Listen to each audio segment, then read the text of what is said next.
Welcome to Hidden Truth Transgender Movement Podcast. What you're about to see is our latest episode. It's an interview with Dr. Cora Breuner.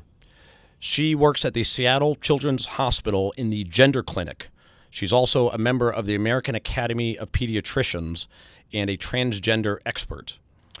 We are doing a deep dive into learning what's behind the transgender movement. This was a very important interview. You're going to see the first few minutes of it. If you want to see the rest of the interview, go check out the Hidden Truth Show podcast. That's the Hidden Truth Show podcast, available on Apple Podcasts, or wherever you listen to podcasts.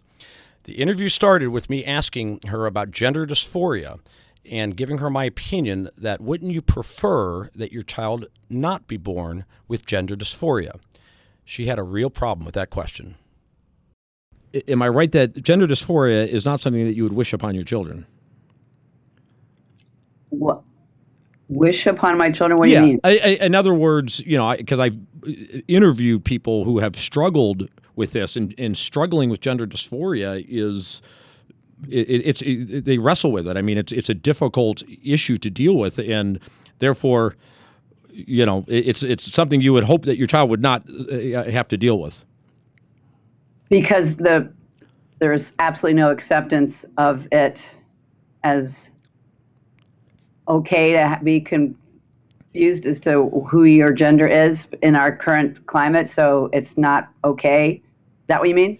Well, the lack of acceptance or understanding is definitely a problem, right? And to what extent that's a problem is something that I think I'm fascinated to learn more about the research because, for instance, the suicide rates being so high in that community and understanding what that cause is, and is it, a lack of acceptance and so on, and is that the only explanation or just some of the explanation?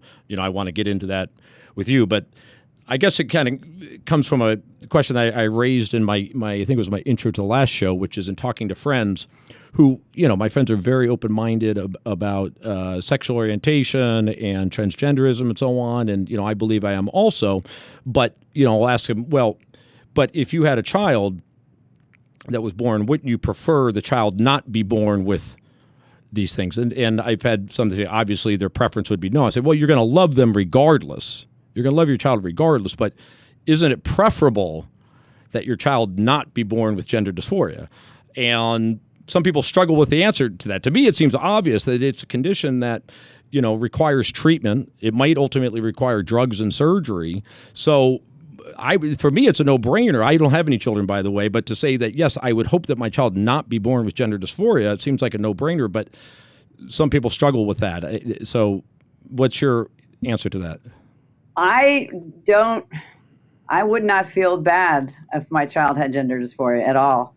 I honestly feel, and I think part of it is because, Jim, I work, I can call you Jim, right? Of course.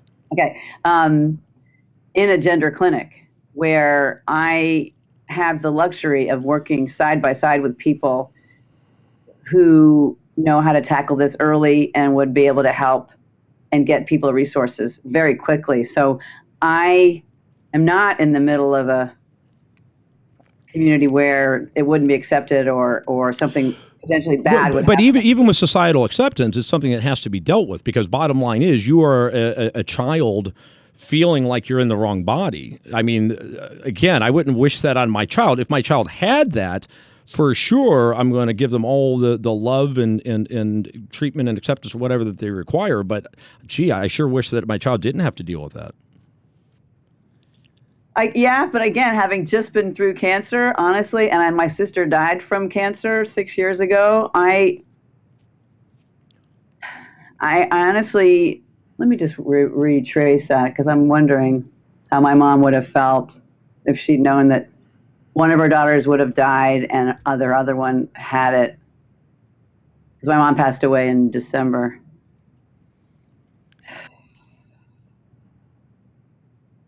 I don't think we get to decide what is or isn't okay for our child to have. Shouldn't even have an opinion about it. It's like saying, I really hope my kid doesn't have diabetes. Yeah, I don't know. I mean, not to beat a dead horse, because we need to move on to other things, but it just struck me for people to say that I have zero preference whether my child is born with or without gender dysphoria, to me, based on what I've learned about it, misunderstands how significant an issue gender dysphoria is for a child to deal with, and that struggle that they have to go through, through their whole life, and then including if the dysphoria doesn't go away when you get into puberty, and now you're talking about having to take drugs, and you're talking about having to have surgeries and so on. It just seems to be a no-brainer that, But that's not actually true, Jim. Not everybody that has this has to have surgery.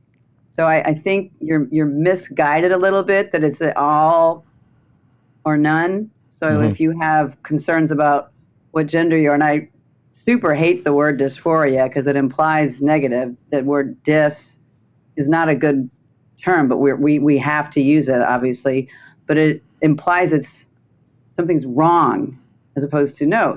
It's not wrong. It's just what fact. You just don't feel comfortable in this particular gender. But that doesn't mean you have to have top or bottom surgery by any stretch. I mean, some people are perfectly comfortable not having it done. So I think and hopefully you'll be able to, through this, it's a podcast we're doing, right? Yes.